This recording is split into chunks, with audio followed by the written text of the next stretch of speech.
Buenas tardes. Tengo el honor de presentarles a nuestra ponente de esta hora del día de hoy, a la maestra Celia Contreras. Es un honor poder contar con su participación en este segundo Festival de Lengua y Cultura, Hablemos de Género, y voy a permitirme leer su biodata.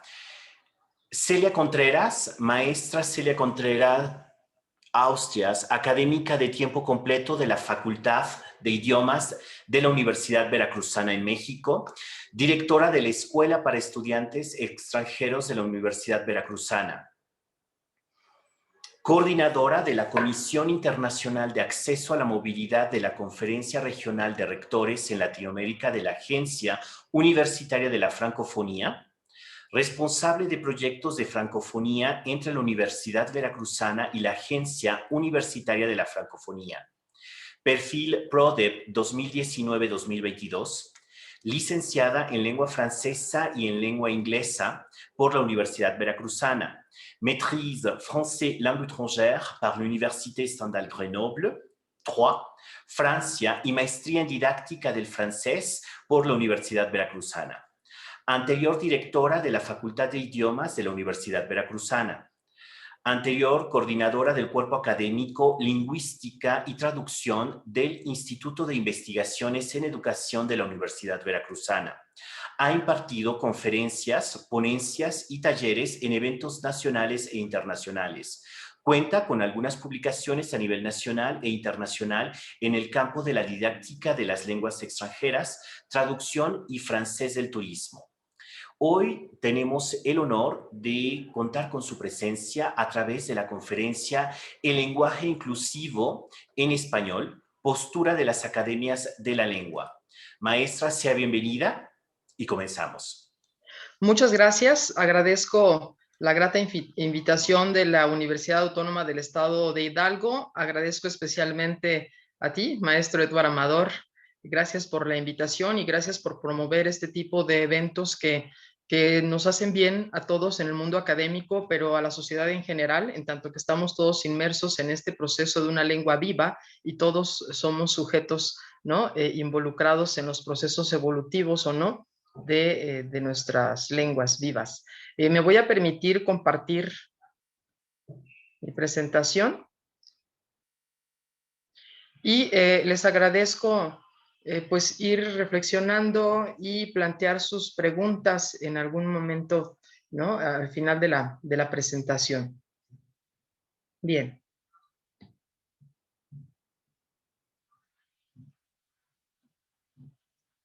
Vamos a tratar el tema de la postura de las academias de la lengua para entender mejor esa postura. Mucho se dice, ¿no? En las redes sociales, mucho se opina, pero cada vez que emitimos pues un juicio de valor, tenemos que también estar informados, ¿no? Para fundamentar mejor y entender mejor estos procesos de políticas lingüísticas en el contexto panhispánico y obviamente en el contexto de la Real Academia Española en España.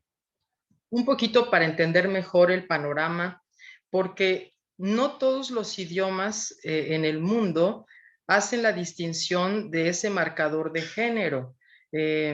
Por ejemplo, el finés que se habla en Finlandia, el húngaro, el yoruba de Nigeria, el estonio, el tagalo que se habla en Filipinas, el sami que se habla en Laponia, nuestro mismo náhuatl, ¿no? que se habla en territorio mexicano, el quechua que se habla en 7 países, incluyendo a Brasil, aparte de otros países de habla hispana, el propio idioma chino, el japonés, el coreano, entre otras lenguas, no hacen distinción de género.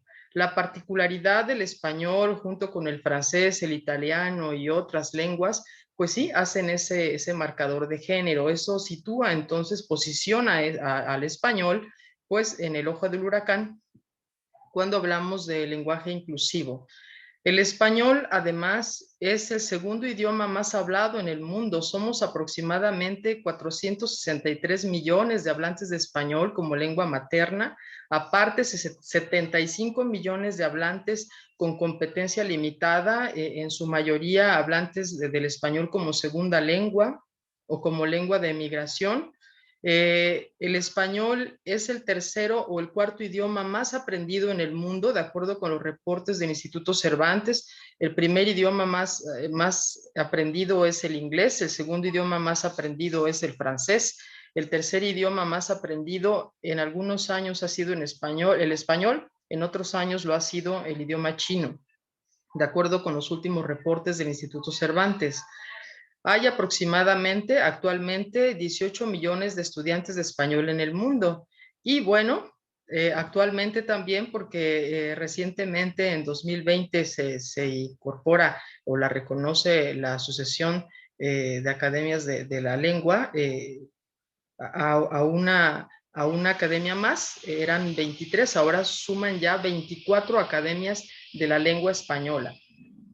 Bien, el español como lengua materna se habla pues en México, en Colombia, en España, en Argentina, en Perú, en Venezuela, en Chile, en Guatemala, en Ecuador, en Cuba, en Bolivia, en República Dominicana, en Honduras, en El Salvador, en Paraguay, en Nicaragua, en Costa Rica, en Panamá, en Puerto Rico, en Uruguay, en Guinea Ecuatorial y Belice, y estos países están acomodados con base en el número mayor, del número mayor al número menor de hablantes de español, lo que posiciona a México, además, ¿no? Como pues el país con el mayor número de hablantes de español en este contexto panhispánico, ¿no? De América Latina. Bien. El español también tiene una presencia importante como lengua no oficial en otros países donde es considerada una lengua extranjera para ser aprendida, principalmente en Estados Unidos, en Marruecos, en Brasil, en Italia, en Filipinas, en Francia, en Canadá, en Israel, en Andorra y en Gibraltar. Ahora, ¿cómo se compone el español en América? El 73% de las palabras son de origen latino, un 17% de palabras árabes, un 5% de palabras griegas y un 5% de otras lenguas. Y cuando decimos otras lenguas, incluimos también las lenguas originarias de cada uno de los países, ¿no? de habla hispana en América. Bien, ahora, ¿cómo surge la Real Academia Española? Fíjense, la Real Academia Española tiene sus antecedentes o se inspira en el modelo de la Academia Francesa que se fundó en 1635 por el cardenal Richelieu. La RAE, como le decimos, se crea en Madrid en 1713 por iniciativa del marqués de Villena, Juan Manuel Fernández Pacheco y Zúñiga, quien se convirtió además en el primer director de la Real Academia Española. El 3 de octubre de 1714 fue aprobado oficialmente por el rey de España, Felipe V, y su objetivo era la elaboración de un diccionario de la lengua castellana, el más copioso que pudiera existir, la elaboración de una gramática y la elaboración de una poética. A raíz de eso surgen las primeras publicaciones, el Diccionario de Autoridades, que fue editado en 6 volúmenes entre 1726 y 1739, la ortografía española, que se publicó en 1741, y la gramática de la lengua castellana, que se publicó en 1771, y de ahí ha venido, ¿no? evolucionando y habiendo varias publicaciones muy interesantes que son referentes obligados para no nada más los hablantes de habla hispana, sino también para docentes y estudiantes del español como lengua extranjera, ¿no? Ahora, tenemos que entender bien cuando utilizamos los conceptos panhispánico. Panhispánico significa proveniente u originario del contexto, ¿verdad? De habla española, de habla hispana. Y una norma panhispánica es el conjunto de preferencias lingüísticas de una comunidad de hablantes que se convierten en modelos de buen uso cuando el contexto panhispánico, ¿sí?, contribuye, es decir, cuando todos los países que conforman ese contexto panhispánico contribuyen, colaboran y toman decisiones que impactan a todo ese contexto. Bien, la política lingüística panhispánica es una colaboración institucional entre España y los países de América que compartimos el español, y que obviamente esa colaboración se hace a través de las academias de la lengua española. A partir de 1999, la política lingüística panhispánica cobró mayor importancia porque en ese año se publica una ortografía que se revisó de manera conjunta por primera vez por todas las academias, tal, ¿no?, como en la propia portada del libro se expresa, y eso permitió un trabajo de mayor sinergia, mayor colaboración entre las academias de la lengua para unificar la ortografía pues del español en todo el contexto panhispánico. A ver, ¿cuáles son las funciones de las políticas lingüísticas en cuanto a la lengua? Porque las políticas lingüísticas pues tienen o abarcan, ¿verdad?, un campo muy amplio de acción, pero en particular en las funciones de la lengua se atiende la lengua como medio de comunicación y de creación, la lengua como medio para las relaciones comerciales y la lengua como mercado. Bien, tenemos aquí la tabla que ilustra todas las academias de la lengua que existen, de la lengua española que existen actualmente, desde la más antigua hasta la más reciente, y por eso ahora son 24 y ya no 23 como sabíamos anteriormente, ¿no? La Real Academia Española es la más antigua, ya vimos que se funda en 1713. La primera academia que se funda en contexto panhispánico es la Academia Colombiana de la Lengua. Esta es la razón por la que el impulso del español como lengua extranjera ha cobrado desde siempre mayor importancia en el contexto colombiano, y tienen una fuerte política lingüística de impulso a la enseñanza del español como lengua extranjera. Posteriormente se crea la Academia Ecuatoriana de la Lengua, y miren, la Academia Mexicana de la Lengua fue la tercera en ser fundada en contexto panhispánico. Posteriormente se funda la Academia Salvadoreña de la Lengua, después la Academia Venezolana de la Lengua, después la Academia Chilena de la Lengua, después la Academia Peruana, luego la Academia Guatemalteca, después la Academia Costarricense, sigue la Academia Filipina de la Lengua Española, después la Academia Panameña de la Lengua, después la cubana, enseguida la Academia Paraguaya de la Lengua Española, después surge la Academia Boliviana de la Lengua, enseguida la Academia Dominicana de la Lengua, después la Academia Nicaragüense, después la Academia Argentina de Letras, enseguida la Academia Nacional de Letras de Uruguay, luego la Academia Hondureña de la Lengua, después la Academia Puertorriqueña de la Lengua, y miren, surge en 1973 la Academia Norteamericana de la Lengua Española, que la reconoce también la ASALE, ¿no?, la Asociación de Academias de la Lengua. Surge en 2013 la Academia Ecuatoguineana de la Lengua Española, que se incorpora a la asociación que le llamamos la ASALE, la Asociación de las Academias de la Lengua Española, en 2016, y finalmente se integra la Academia Nacional Judeo-Española, que se crea en 2018, y a partir del año pasado, en 2020, forma parte de la ASALE. Entonces ya suman estas 24 academias. Es decir, entonces, que este contexto panhispánico pues se amplió también. Ahora, La política lingüística panhispánica tiene como objetivo establecer una colaboración para la elaboración, difusión y actualización de los 3 grandes códigos normativos en los que se concentra la esencia de la lengua y se conserva su unidad, que son la ortografía, el diccionario y la gramática. También dentro de sus objetivos, de su política lingüística, está mantener una lengua pura, así lo dice, una lengua pura, no contaminada por extranjerismos ni alterada por la evolución interna. Y contar con referentes, corpus textuales creados por la misma Real Academia Española, y tenemos entonces el corpus diacrónico del español, el CORDE, y el corpus de referencia del español actual, que es el CREA, y que son referentes para conocer y comprender la evolución, ¿no? del español desde pues, sus tiempos, ¿no?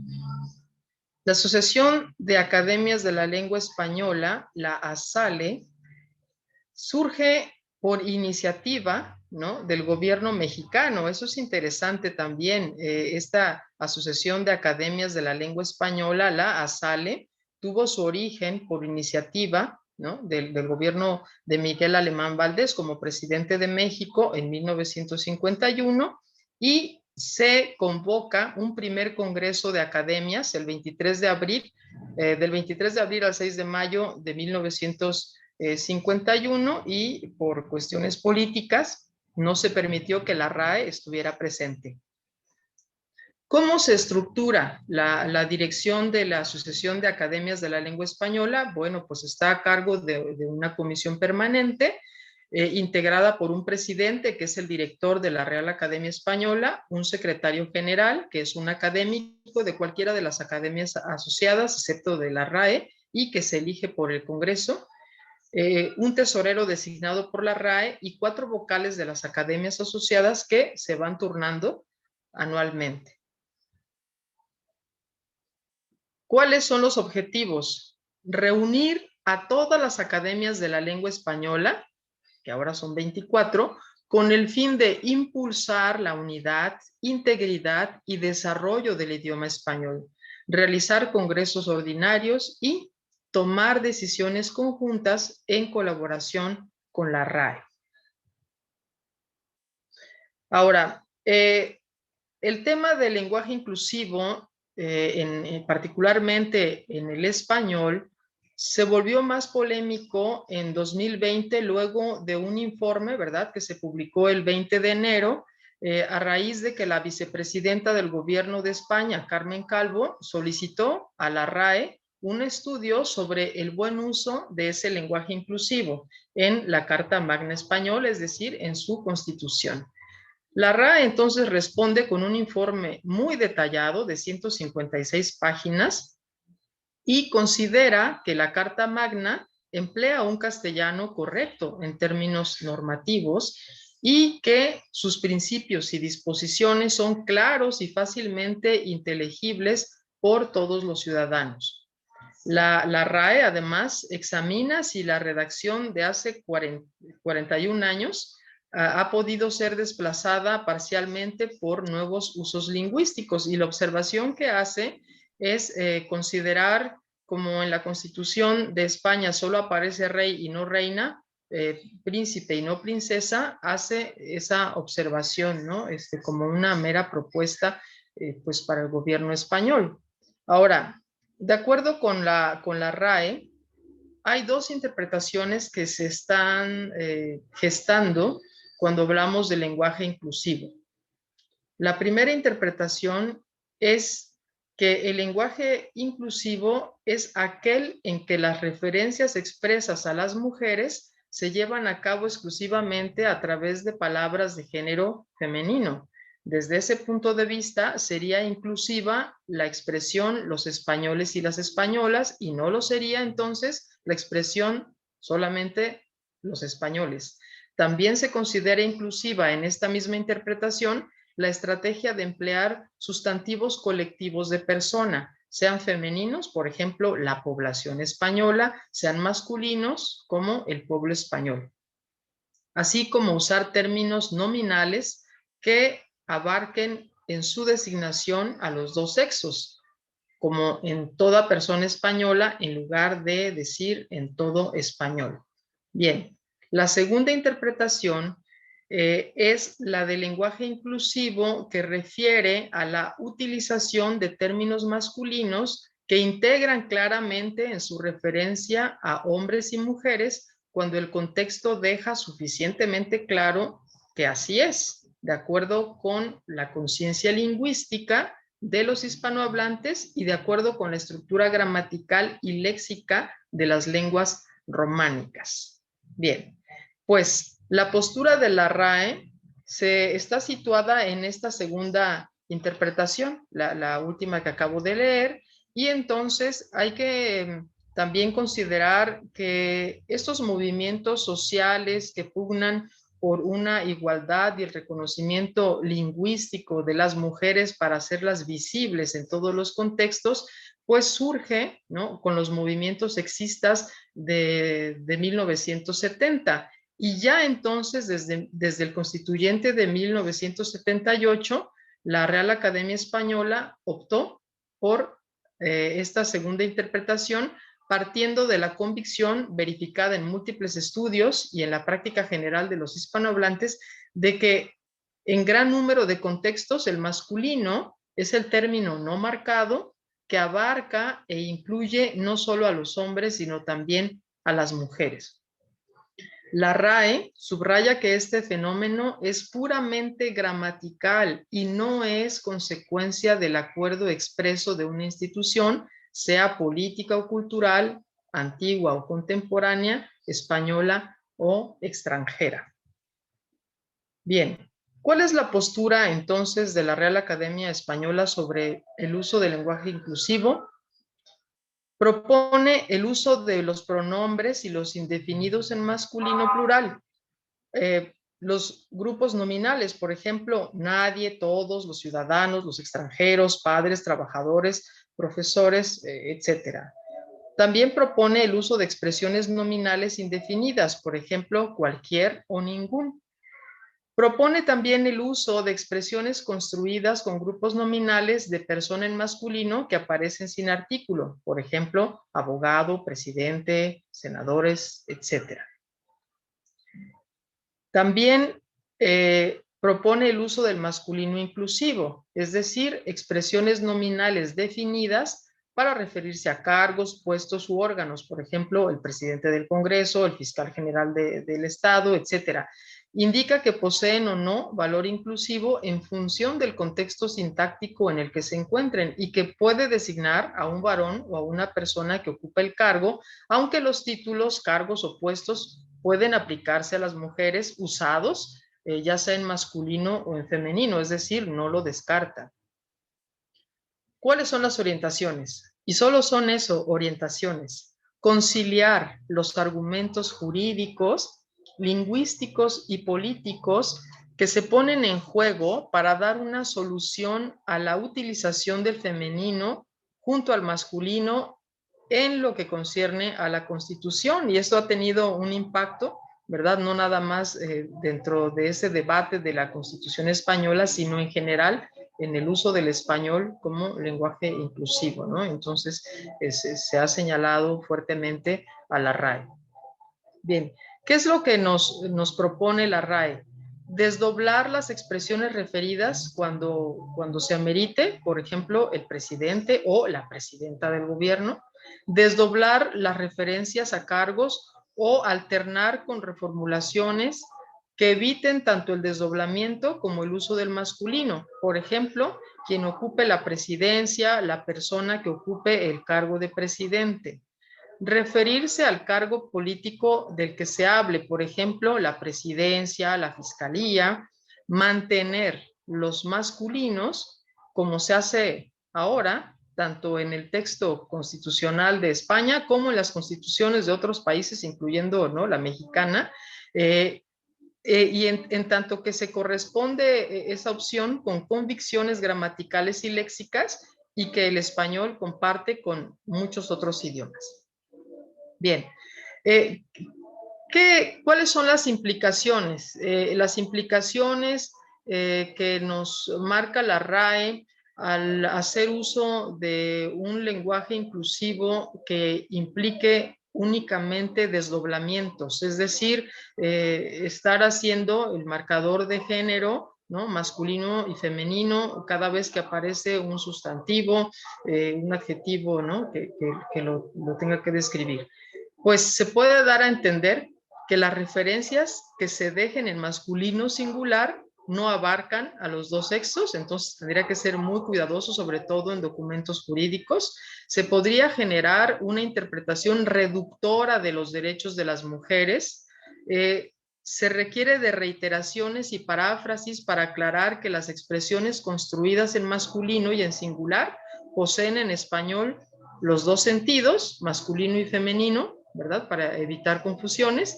El uso del masculino inclusivo no presenta inconvenientes de tipo jurídico ni lingüístico, pero no tiene en cuenta las consideraciones políticas que aconsejarían dar mayor visibilidad al femenino. Bien, la RAE señala entonces que no le corresponde a la academia elegir entre esas opciones como reformas a la Constitución de España, en tanto que no se fundamentan en criterios lingüísticos, sino que atienden a cuestiones políticas, ¿no? y jurídicas. Ahora, después de ese informe, ¿cuáles son las posturas de las academias de la lengua española? Pues como ya vimos, hay una política panhispánica donde hay una colaboración entre la RAE y todas las academias del contexto panhispánico, y entonces la postura de las academias de la lengua española está en concordancia con, pues, con la postura que ya vimos de la Real Academia Española. Bien. Ahora, ¿qué está pasando en nuestro contexto en América Latina después de eso? Que estas políticas lingüísticas panhispánicas han sido adoptadas también por los gobiernos, ¿no? de los países que conforman pues este contexto, ¿no? también panhispánico, y entonces gobiernos, alcaldías, asociaciones, organizaciones, secretarías o ministerios han puesto a disposición de sus ciudadanos algunos instrumentos que son ahora guía para el uso del lenguaje inclusivo o incluyente. Y es bien interesante lo que tenemos. Por ejemplo, México tiene su manual para el uso de un lenguaje incluyente y con perspectiva de género, que fue publicado por la Secretaría de Gobernación. En Colombia hay una guía para un lenguaje incluyente que se publica en Bogotá. En Argentina hay una guía para el uso del lenguaje inclusivo. En Chile, una guía del lenguaje inclusivo de género. En Ecuador, un manual del lenguaje inclusivo de género. Costa Rica tiene su guía de uso del lenguaje inclusivo también de género. Guatemala tiene un manual del lenguaje inclusivo y no sexista. El Salvador, una guía de un lenguaje inclusivo y no sexista. Perú, una guía para el uso del lenguaje inclusivo. Y además, varios países de América Latina tienen más de un instrumento porque cada organismo, ¿no? ha creado su propia guía, sobre todo para cuestiones de tratamiento jurídico.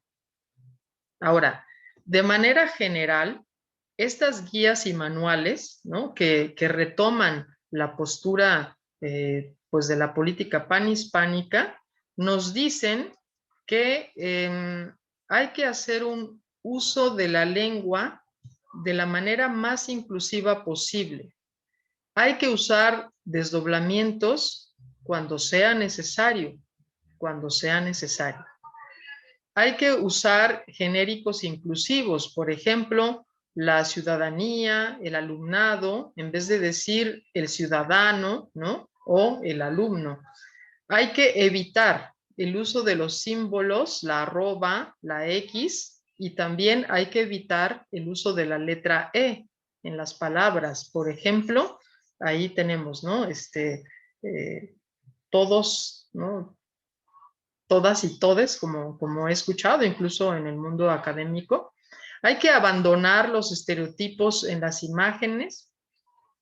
no hay que invisibilizar la diversidad étnica, cultural y social, es decir, que no nada más se trata de visibilizar a las mujeres, sino también de visibilizar a toda la diversidad étnica, cultural y social, porque si no, también estaríamos, ¿no?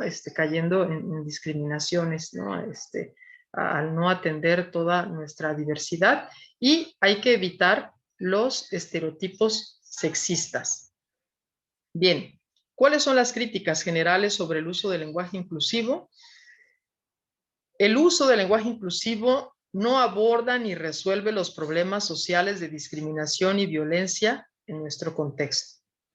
Tampoco mejora el uso del español en tanto que se considera que atenta contra la gramática. El uso de repeticiones transgrede la economía lingüística. El uso del lenguaje inclusivo plantea inconvenientes por malas interpretaciones. El uso de los símbolos arroba, X y de la letra E deforma la lengua. El lenguaje inclusivo plantea más divisiones y diferencias en lugar de generar la igualdad y la unidad. Es decir, de todas las críticas que se han generado, ¿no? Y que vemos disponibles en la red, pues estas son, ¿no? las que logré concentrar de manera general porque son las más comunes. Ahora, conclusiones.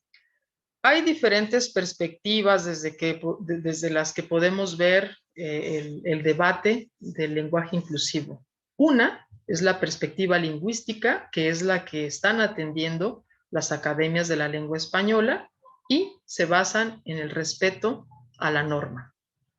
Hay otra perspectiva, que es la sociolingüística, que trata la lengua como el producto de la convención social en sus variedades diastráticas, ¿verdad? Del uso que hacemos de la lengua en las diferentes clases sociales. Y aquí es muy interesante porque, como sabemos, en los estudios sociolingüísticos del español de México, pues se han hecho varias publicaciones sobre el uso del género femenino aplicado sobre todo en las clases, en la clase baja, a algunas profesiones, ¿no? Y entonces desde hace muchos años escuchamos en México que algunas personas dicen ingeniera, arquitecta, estudianta incluso, y eso lo atribuyen los estudios sociolingüísticos a una variedad de las clases sociales bajas, y parecería ahora que las clases medias, ¿no? Están adoptando lo que ya las clases bajas desde hace muchos años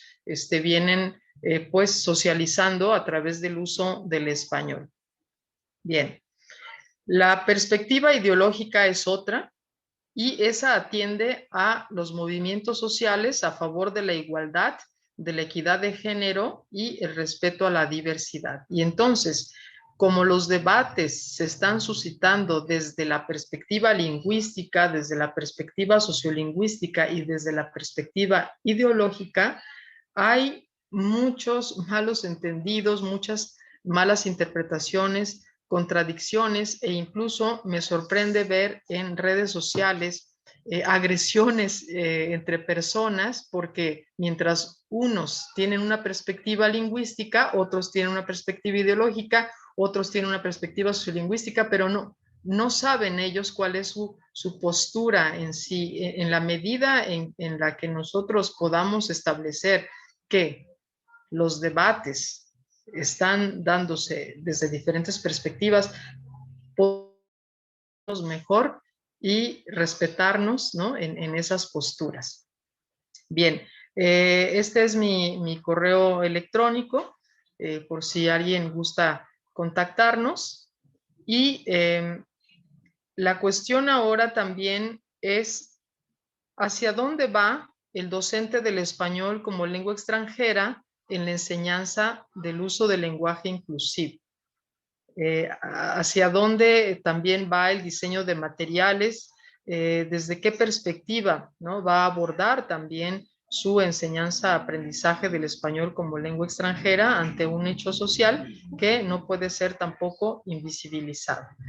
Y bueno, aquí les dejo pues alguna algunas de las referencias bibliográficas consultadas y bueno, pues estoy dispuesta a escuchar sus preguntas o comentarios. Muchas gracias. Muchísimas gracias, maestra Celia. Tenemos una interrogante de nuestra red social Facebook, en donde nos preguntan, dicen que durante la presentación del libro Estilo de la Lengua Española, según la norma panhispánica, junto con la Asociación de Academias de la Lengua Española, mencionan un fuerte rechazo a el lenguaje inclusivo. ¿Cómo, como usuarios de la lengua, como lengua materna en nuestro caso, cómo podemos evitar este tipo de hechos que están ocurriendo en el uso de la lengua, pero como lengua viva? Y cómo, cuando estamos interactuando con usuarios que están aprendiendo la lengua, cómo ayudarles a el uso cuasi correcto de la lengua. Bien, yo creo que aquí hay algo con lo que nosotros hemos aprendido a cohabitar y es el uso de la lengua en apego a la norma y el uso sociolingüístico que todos le damos a la lengua y que nos lleva, como tú bien lo señalas, a tener esa lengua viva. Y eso va a ser inevitable y no nada más pasa en el español, sino en todas las lenguas, ¿no? Cuando un mexicano se acerca a mí y me dice pos, pus, pues, tons, yo le entiendo. Yo como mexicana le entiendo bien. Claro que un extranjero no lo va a entender bien, ¿no? Los docentes de español como lengua extranjera tenemos que abarcar la lengua viva desde su perspectiva sociolingüística para que el otro comprenda, ¿verdad? En esta acción comunicativa y pues no tenga dificultades de interacción, en tanto que esas palabras que acabo de decir no aparecen en el diccionario, ¿no? Y entonces estamos acostumbrados a eso. El inconveniente es que, como sabemos, todos los materiales para la enseñanza de lenguas extranjeras pues plantean el uso de una lengua estándar apegada a la norma. Somos nosotros los que tenemos que generar dentro del salón de clases el uso sociolingüístico, quizás no para que mi estudiante se exprese de igual manera, sino para que desarrolle su competencia de comprensión. Y es ahí donde tenemos que trabajar mucho, ¿no? Que nosotros podemos comunicarnos también con las diferentes clases sociales, ¿no? Porque también estamos marcados sociolingüísticamente y eso no lo podemos negar porque hay estudios de cómo cada clase social usa el español y nos entendemos, aun cuando yo no responda de la misma manera, entiendo perfectamente. Entonces, yo creo que este debate del lenguaje inclusivo es claro que las academias de la lengua tienen su postura lingüística, como lo señalé en una de las diapositivas con negritas, porque es el uso de la lengua pura, ¿no? No alterada. Ajá. Y lo que hacemos los hablantes como producto de la convención social de la lengua y que lo hemos hecho siempre y además que nosotros mismos la hemos hecho evolucionar. Si nos ponemos a hacer análisis a partir, por ejemplo, de los años 50 a la actualidad, pues hay expresiones que se usaban mucho, ¿no? En los años 50, 60, 70, expresiones que usaban nuestros abuelos y que nosotros ya no adoptamos porque tal vez no nos gustaron o porque inventamos otras, ¿no? Otras que son pues más actuales y así pasa, ¿no? ¿Hacia dónde va este lenguaje inclusivo?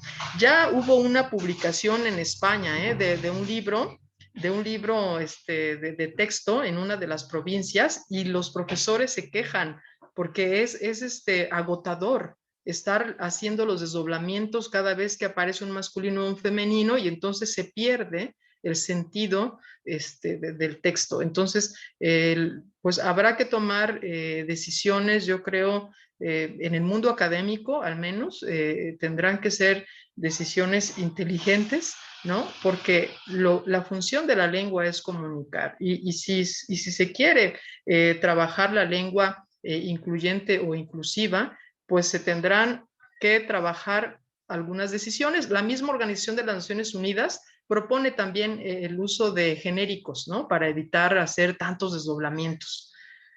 Pues es muy interesante, pero no hay que olvidar que desde siempre hemos estado inmersos en la lengua pegada a la norma y la lengua como producto de la convención social, que es su aspecto sociolingüístico.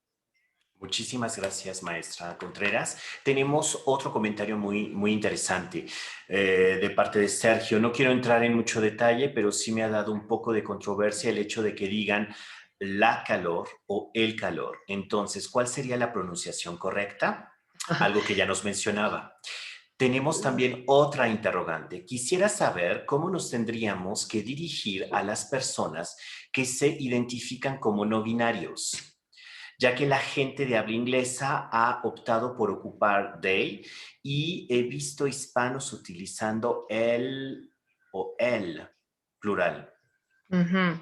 Bueno, esto del calor y la calor tiene que ver con un uso sociolingüístico, justamente, en un eje diastrático, es decir, pues las expresiones que las clases sociales, ¿no? Han hecho de, pues de algunas expresiones. Y bueno, pues tenemos que ser respetuosos también. Eso forma parte de la riqueza, de la lengua. Ujú. Y hacer la diferencia entre el uso del español estándar, el uso del español académico y el uso del español, ¿no? Pues, en otros contextos eh, también interesantes, ¿no? Que son campo de estudio más de la antropología lingüística, ¿no? Y de los sociolingüistas en general. Y por otro lado, con respecto al respeto a la diversidad, lo que propone la Organización de las Naciones Unidas también es referirnos a todos como personas, sin estar haciendo diferencias. Yo he escuchado algunas ponencias, ¿no? De colegas de otras universidades que cuando saludan dicen buenos días o buenas tardes a todos, a todas primero, a todos y luego a todes, ¿no? Hacen todavía más separación, que es lo que está siendo criticado, porque parecería que son los unos, los otros y esos otros que no sabemos cómo nombrar, y ahora le agregamos una letra E, ¿no? Porque no sabemos a dónde se integran, y eso también es discriminación. Claro que sí. Tenemos la participación de Said Bernal. Said, si gustas encender tu micrófono y realizar la interacción, por favor. Sí, bueno, buenas tardes. No sé si me escuchen. Claro que sí, te escuchamos. Sí. Bueno, mi nombre es Said Bernal, soy alumno de la Escuela Superior Actopan, Universidad Autónoma de Estado de Hidalgo, noveno semestre de Psicología. La verdad, felicito por este tipo de eventos que acercan más y propagan o promueven más el conocimiento, sobre todo acerca del lenguaje en lo particular. A mí me apasiona mucho la lengua, el lenguaje, la lingüística, por lo mismo de mi formación en el psicoanálisis. Desde una postura epistemológica diferente a la que plantea la maestra. Me gustaría puntuar algo que dice Lacan en uno de sus seminarios, Lacan, un psicoanalista francés, que dice que nosotros tenemos la noción de que nosotros poseemos al lenguaje, pero es el lenguaje el que nos posee a nosotros, porque nosotros somos instrumentos en el cual nosotros vamos fluyendo. De hecho, él promueve dentro, para analizar el discurso en el psicoanálisis entre el analizante y el analista, promueve que el neologismo de la langue, en francés la lengua, sin separación. ¿A qué va todo esto? A lo que comentaba la compañera de cómo debemos de referirnos, si a they o ellos o todes. Considero, con todo ese estudio sincrónico que nos ha presentado la maestra de toda la evolución del lenguaje hasta nuestros días, considero, a raíz de la experta, que en el habla hispana, en el castellano, tenemos mucho un complejo de inferioridad que está muy atenuado, muy acentuado en el lenguaje. Por tal motivo nos cuesta trabajo a nosotros expresarnos o sentirnos en algún modo discriminados. Por ejemplo, tengo entendido que el usted no existe en otro idioma más que en el español.